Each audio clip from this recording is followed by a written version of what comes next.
இந்திய ராணுவத்தின் வீரத்தையும் தியாகத்தையும் அர்ப்பணிப்பையும் போற்றும் வகையில் இந்த பேரணி நடைபெறுகிறது. தேச ஒற்றுமையை வலுப்படுத்துவதற்காகவும் பேரணி நடத்தப்படுவதாக முதலமைச்சர் மு.க.ஸ்டாலின் அறிவிப்பு ஒன்றை வெளியிட்டிருந்தார். அதை ஏற்று ஏராளமான பொதுமக்கள் இந்திய ராணுவத்திற்கு தங்களின் முழு ஆதரவையும் இந்திய ராணுவத்தின் பலத்தை பிரதிபலிப்படுத்தும் வகையில் இந்த ஆயிரக்கணக்கான மக்கள் கலந்து கொண்ட பேரணி தற்போது நடைபெறுகிறது. இது குறித்து நமது குமுதம் தலைமைச் செய்தியாளர் சிவா தரும் உடனடி தகவல்களை கேட்கலாம். இந்திய இராணுவத்திற்கு ஆதரவாக இந்திய இராணுவத்தின் எழுச்சியையும் இந்திய இராணுவத்தின் வலிமையையும் தீரத்தையும் வீரத்தையும் போற்றும் வகையில் இந்திய இராணுவத்திற்கு ஆதரவாக தமிழக மக்கள் ஒன்று திரண்டு தேசிய கொடியை கைகளில் ஏந்தி இந்திய இராணுவத்தை இதயங்களில் ஏந்தி முதலமைச்சர் மு.க.ஸ்டாலின் தலைமையில் தற்போது பேரணி தொடங்கியிருக்கிறது. உங்கள் தகவல்களை தரலாம் சிவா. மோகன்ராஜ், இந்தியா பாகிஸ்தான் இடையிலான இந்த போர் பதற்றம் மிகப்பெரிய அளவிலான கிட்டத்தட்ட ஒரு 4 நாட்களாக நடைபெற்று வரக்கூடிய இந்த போர் பதற்றம் மிகப்பெரிய அளவிலான ஒரு தாக்கத்தை ஏற்படுத்தி வரக்கூடிய நிலையில ஒவ்வொரு அத்துமீறிய பாகிஸ்தானுடைய தாக்குதலையும் இந்தியா முறியடித்துக் கொண்டே இருக்கிறது. ஒவ்வொரு இந்தியரையும் காப்பாற்றக்கூடிய அந்த முழு முயற்சிகள்ல இந்தியா தீவிரமாக ஈடுபட்டு வரக்கூடிய நிலையில பாகிஸ்தான் தீவிரவாத தாக்குதலுக்கு எதிராக இந்திய ராணுவத்திற்கு ஆதரவாக தமிழ்நாடு முதலமைச்சர் மு.க.ஸ்டாலின் தலைமையில தற்போது மிகப்பெரிய அளவிலான பேரணி டிஜிபி அலுவலகத்தில் இருந்து தொடங்கி இருக்கிறது. மெரினா கடற்கரை மீது இருக்கக்கூடிய அந்த ராஜாஜி சாலையில் டிஜிபி அலுவலகத்தில் இருந்து இந்த பேரணி தொடங்கி இருக்கிறது. குறிப்பாக இந்த பேரணியினுடைய நோக்கமே இந்திய ராணுவத்தினருக்கு ஆதரவு தெரிவிக்கக்கூடிய வகையிலான பேரணி என்று தெரிவிக்கப்பட்டிருக்கிறது. தமிழ்நாடு முதலமைச்சர் மு.க.ஸ்டாலின் கைகளில் தேசிய கொடியினை ஏந்தி அவர் தலைமையில் இந்த பேரணி கிட்டத்தட்ட ஒரு 3.7 கிலோமீட்டர் வரையிலான இந்த பேரணி நடந்து செல்லக்கூடிய வகையிலான இந்த பேரணி தொடங்கி நடைபெற்று வருகிறது. இந்த பேரணியில தலைமைச் செயலாளர் சுகானந்தம், டிஜிபி சங்கர் ஜிவால், அதே போன்று தமிழகத்தினுடைய மூத்த அமைச்சர்கள் ஏவா வேலு உள்ளிட்ட பலர் கலந்து கொண்டிருக்கிறார்கள். பொதுமக்களும் தன்னெழுச்சியாக இந்த பேரணியில பங்கெடுத்திருக்கிறார்கள். அதோடு மட்டுமல்லாமல் மத நல்லிணக்க மாநிலமான தமிழ்நாடு என்ற ஒரு காரணத்தினால் 3 மதத்தை சார்ந்த முக்கியஸ்தர்கள், குறிப்பாக கிறிஸ்தவ மதத்தை சார்ந்த பாதிரியார், அதே போன்று இந்து மதத்தை சார்ந்தவர்கள், இஸ்லாமிய மதத்தை சார்ந்தவர்கள் என பலரும் அவர் முன்வரிசையில் வரக்கூடிய வகையில முதலமைச்சர் மு.க.ஸ்டாலின் இந்த பேரணிக்கு தலைமை ஏற்று தற்போது இந்த பேரணி நடைபெற்று வருகிறது. இந்த பேரணியை பொறுத்தவரை தேசிய பேரிடர் மீட்பு படை, அதே போன்று NCC, NSS போன்ற அந்த பிரிவில் இருக்கக்கூடிய மாணவர்கள் என பலரும் இந்த பேரணியில கலந்து கொண்டிருக்கிறார்கள். பொதுமக்கள் பலர் இந்த பேரணியில கலந்து கொண்டிருக்கிறார்கள். பேரணியில் நடந்து வரக்கூடிய ஒவ்வொருவரும் கையில் தேசிய கொடியை ஏந்தி இந்திய ராணுவத்தினுடைய ஒவ்வொரு தியாகத்தையும் அர்ப்பணிப்பையும் போற்றக்கூடிய வகையில் இந்த பேரணி என்பது தற்போது நடைபெற்று வருகிறது. குறிப்பாக இந்திய ராணுவத்துக்கு ஒன்றுபட்ட ஒரு ஒற்றுமையை ஆதரவை வெளிப்படுத்தக்கூடிய நேரம் தான் இது, ஆதரவை வெளிப்படுத்தக்கூடிய ஒரு தருணம் தான் இது என்று தெரிவிக்கப்பட்டிருக்கக்கூடிய நிலையில அதனை வெளிப்படுத்தக்கூடிய வகையில் ஒரு பேரணியை முதலமைச்சர் மு.க.ஸ்டாலின் தற்போது தமிழ்நாடு வேறு எந்த மாநிலமும் இது போன்ற ஒரு பேரணியை அறிவிக்கவும் இல்லை, நடத்தவும் இல்லை. அந்த அடிப்படையில் தமிழ்நாடு முதலமைச்சர் மு.க.ஸ்டாலின் இந்த பேரணிக்கு தலைமை ஏற்று தற்போது இந்த பேரணி நடந்து கொண்டிருக்கிறது. முன்னாள் ராணுவ வீரர்கள் உட்பட பலர் இந்த பேரணியில பங்கேற்றிருக்கிறார்கள். இந்த பேரணி டிஜிபி அலுவலகத்தை தொடங்கக்கூடிய இந்த பேரணி தீவுத்திடல் அருகே போர் நினைவு சின்னம் இருக்கக்கூடிய தீவுத்திடல் அருகே நிறைவு பெற இருக்கிறது. இந்த பேரணி இந்திய ராணுவத்தினுடைய வீரத்தையும் தியாகத்தையும் அர்ப்பணிப்பையும் அவர்களுடைய போர்களுக்குரிய தேச ஒற்றுமையையும் வலுப்படுத்துவதற்காக நடத்தப்படக்கூடிய ஒரு பேரணி என்று தெரிவிக்கப்பட்டிருக்கக்கூடிய நிலையில சரியாக 3.7 கிலோமீட்டர் வரையில் இந்த பேரணி நடந்து செல்லக்கூடிய வகையிலான இந்த பேரணி தேசத்தின் ஒற்றுமையை வலுப்படுத்தக்கூடிய வகையிலான இந்த பேரணி முதலமைச்சர் மு.க.ஸ்டாலின் தலைமையில் தற்போது தொடங்கி நடைபெற்று வருகிறது. குறிப்பிட்ட மாதிரி சாதி, மதம், இனம், மொழி கடந்து தமிழ்நாட்டு மக்கள் அனைவரும் நீங்க சொன்னது போல் 3 மதங்கள் மட்டுமல்ல, அங்கு பார்க்கிறோம் இஸ்லாமிய சகோதரர்களும் இஸ்லாமிய தலைவர்கள் முன்வரிசையில் நடந்து வருகிறார்கள் முதலமைச்சர் அவர்களுடன். கூடவே கிறித்தவ பாதிரியார்களும் தேசிய கொடியை ஏந்தி சாதி மதங்களை கடந்து ஏன் ஜெயின் சமூகத்தினரும் அந்த ஊர்வலத்தில் தமிழ்நாட்டில் இருக்கக்கூடிய அனைத்து மதம் மாச்சரியங்களை கடந்து அனைவரும் ஒன்று திரண்டு கைகளில் தேசிய கொடியை ஏந்தி, குறிப்பாக தேசிய கொடியை நாம் ஏற்றும் பொழுது அங்கு பூக்கள் விழும். அது நாம் சுதந்திரத்தின் போது இழப்பை சந்தித்த தாய்மார்களின் பூக்கள் எத்தனை பறி போயின, அதற்கு காணிக்கையாகத்தான் தேசிய கொடி ஏந்தும் போது அந்த பூக்கள் பறக்க விடப்படுகிறது. தற்போதும் ஆபரேஷன் சிந்தூரில் இந்திய தாய்மார்களின் பொட்டு அழிக்கப்பட்டது. அதற்கு விடை தேடி அதற்கு பதிலடி கொடுக்கவே இந்த ஆபரேஷன் சிந்தூர் தொடங்கப்பட்டது. இந்த ஆபரேஷன் சிந்தூருக்கும் மத்திய அரசு எடுக்கும் அனைத்து நடவடிக்கைகளுக்கும், குறிப்பாக முப்படைகளுக்கும் இந்திய இராணுவத்திற்கும் அவர்களின் உழைப்புக்கும் அவர்களின் இரத்தத்திற்கும் நன்றி செலுத்தும் வகையிலும் பேராதரவு தெரிவித்திருக்கிறார்கள். இந்த பேரணியின் பாதுகாப்பு ஏற்பாடுகள் எப்போது இந்த பேரணி நிறைவடையும், எங்கு நிறைவடைகிறது என்பது போன்ற தகவல்களை தரலாம் சிவா. நிச்சயமாக மோகன்ராஜ், நாம் ஏற்கனவே தெரிவித்தது போல இந்த பேரணி சரியாக டிஜிபி அலுவலகம் அமைந்திருக்கக்கூடிய அந்த மெரினா சாலையில் உள்ள ராஜாஜி சாலை என்று சொல்லக்கூடிய அந்த சாலையில் தான் தொடங்கி இருக்கிறது. இந்த சாலையில் தான் சுதந்திர தினம், குடியரசு தினம் போன்ற நிகழ்வுகள் தான் நடைபெறக்கூடிய ஒரு முக்கிய சாலை. இந்த சாலையில் இந்த பேரணிக்காக தற்போது போக்குவரத்து மாற்றங்கள் செய்யப்பட்டிருக்கின்றன. எனவே ஒட்டுமொத்த மாநிலமே, ஒட்டுமொத்த நாடே இந்தியாவுக்கு ஆதரவாக இருக்கக்கூடிய நிலையில இங்கிருந்து இது தமிழ்நாடு போர் நடைபெறக்கூடிய பகுதிகளுக்கும் இதுக்கும் சம்மதம் இல்லை என்று நாம் அமைதியாக இருந்துவிட முடியாது. நம்மால் என்ன முடியுமோ, நம்முடைய ஆதரவை எப்படி இராணுவத்தினருக்கு தெரிவிக்க முடியுமோ அந்த வகையில ஆதரவுகள் எல்லாம் தொடர்ந்து தெரிவிக்க வேண்டும் என்று தமிழ்நாடு முதலமைச்சர் மு க ஸ்டாலின் இந்த அறிவிப்பை வெளியிட்டு அந்த அறிவிப்பை செயல்படுத்தக்கூடிய வகையில் தற்போது இந்த பேரணி முதலமைச்சர் மு க ஸ்டாலின் தலைமையில தொடங்கி நடைபெற்று வருகிறது. டிஜிபி அலுவலகத்திலிருந்து தீபத்திடல் போர் நினைவு சின்னம் அமைந்திருக்கக்கூடிய அந்த பகுதியில சரியாக இந்த பேரணி நிறைவடைகிறது. ஏற்கனவே போர் நினைவு சின்னத்துல அந்த போர் பதற்றம் காரணமாக அங்கு துணை ராணுவ படை வீரர்கள் எல்லாம் 24 மணி நேரமும் கண்காணிப்புல கடந்த 2 நாட்களாகவே முழு கண்காணிப்புல ஈடுபட்டு வருகிறார்கள். எனவே இந்த பகுதியில தான், இந்த போர் நினைவு சின்னம் பகுதியில தான் இந்த பேரணி என்பது நிறைவு பெறுகிறது. குறிப்பாக இந்த பேரணி நாம் ஏற்கனவே தெரிவித்தது போல இந்திய ராணுவத்திற்கு ஆதரவு தெரிவிக்கக்கூடிய வகையிலான பேரணி, பாகிஸ்தானுடைய தீவிரவாத தாக்குதலுக்கு எதிர்ப்பு தெரிவிக்கக்கூடிய வகையிலான ஒரு பேரணி. இந்த பேரணி நம்முடைய ஆதரவை ராணுவ வீரர்களுக்கு தெரிவிக்கக்கூடிய வகையில் அமையக்கூடிய ஒரு பேரணி என்றும், ராணுவத்தினருடைய வீரத்தை போற்றுவதற்கு தமிழ்நாடு மக்கள் அவருடன் சேர்ந்து முதலமைச்சர் மு க ஸ்டாலின் நடந்து செல்லக்கூடிய வகையிலான இந்த பேரணி அமைய வேண்டும் என்று ஏற்கனவே அவர் ஒரு அழைப்பை பொதுமக்களுக்கும் ஒவ்வொரு தன்னார்வலர்களுக்கும் விடுத்திருந்தார். அந்த அழைப்பை ஏற்று பல 100 மக்கள் தன்னெழுச்சியாக இந்த பேரணியில பங்கேற்றிருக்கிறார்கள்.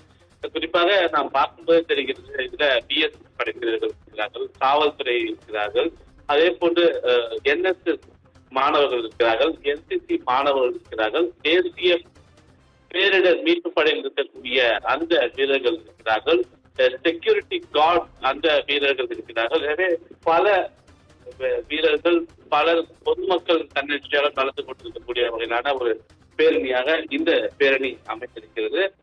ஒவ்வொருவரும் பேரணி செல்லக்கூடிய ஒவ்வொருவரிடமும் கையில் தேசிய கொடி வழங்கப்பட்டிருக்கிறது. தேசிய கொடியை ஏந்தி இந்த பேரணி தொடர்ந்து நடைபெற்றுக் கொண்டிருக்கிறது. இந்த பேரணி ராணுவத்தினுடைய வீரத்தை, ராணுவத்தினுடைய தியாகத்தை போற்றக்கூடிய வகையிலான ஒரு பேரணி, தேச ஒற்றுமைக்கான ஒரு பேரணி, இந்திய தேசிய ஒற்றுமையை வலுப்படுத்துவதற்கான ஒரு பேரணி என்று ஏற்கனவே தெரிவிக்கப்பட்டிருக்கிறது. அந்த அடிப்படையிலேயே இந்த காந்தி சாலை தற்போது காந்தி அருகே இந்த பேரணி நெருங்கிவிட்டது. இங்கிருந்து இன்னும் சரியாக ஒரு 2.5 கிலோமீட்டர் தூரம் தான் செல்ல வேண்டிய ஒரு தூரமாக இருக்கிறது. இதுவே சரியாக இந்த பேரணி 50 மணி அளவில் இந்த பேரணி நிறைவு பெறும் என்று எதிர்பார்க்கப்படுகின்றது. ஒட்டுமொத்த ராணுவ வீரர்களுடைய தியாகத்தையும் வீரத்தையும் போற்றக்கூடிய வகையில் நடைபெறக்கூடிய இந்த பேரணி இந்திய பாகிஸ்தான் எல்லையில் போராடக்கூடிய ஒவ்வொரு ராணுவ வீரர்களுக்கும் அவர்களுக்கு புதிய ஒரு ஆதரவையும் ஒத்துழைப்பையும் அவர்களுக்கான ஒரு மரியாதையையும் செலுத்தக்கூடிய வகையில் இந்த பேரணி அமைய வேண்டும். எனவே அதே அவர்களுக்கான நாம் செய்யக்கூடிய ஒரு செயல் என்று முதலமைச்சர் மு.க.ஸ்டாலின் கேட்டுக்கொண்டு இந்த பேரணியை முன்வரிசையில் நின்று அவர் தலைமை ஏற்று இந்த பேரணியை தற்போது அவர் நடத்தி வருகின்றார். பவன்ராஜ்,